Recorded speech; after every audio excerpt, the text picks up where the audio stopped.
పాస్టర్లు అంటే పాలిటిక్స్లోకి వస్తేనే అన్ని సమస్యలకు ఒక మార్గం దొరుకుతుందని మీరు ఎందుకు బలంగా నమ్ముతున్నారు అంటున్నా. రాజకీయం మొదలైందే దేవుని దగ్గర కదా. ఆయన రాజు కదా, భూపతులకు అధిపతి కదా, ఆయనే రాజు కదా.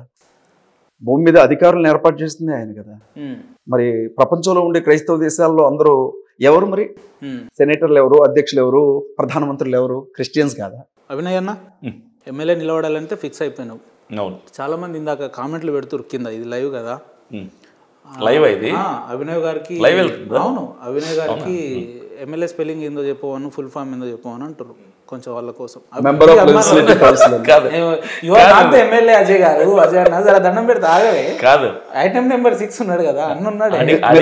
అసెంబ్లీకి పోయినాక స్పీకర్ అట్లనే పిలుస్తాడు, మీకు అర్థం అయితే లేదు అన్న చెప్పేది. అడిగే వాళ్ళకి బీకామ్ లో ఫిజిక్స్ ఉందని చెప్పిన వాళ్ళు కూడా ఎమ్మెల్యేలు అయ్యారన్నా, మీరంత బాధపడకండి. ఇంటర్మీడియట్ లో సిఈసి చదివేటప్పుడు ఫిజిక్స్ ఉందని చెప్పిన వాళ్ళు కూడా ఉన్నారా లేరా? మన రాష్ట్రంలో ఎన్ని నియోజకవర్గాలు చెప్పండి.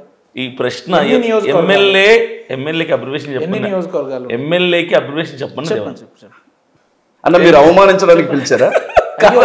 పర్వాలేదు, ఎందుకంటే మీ ప్రశ్నకి నేను సమాధానం చెప్తాను.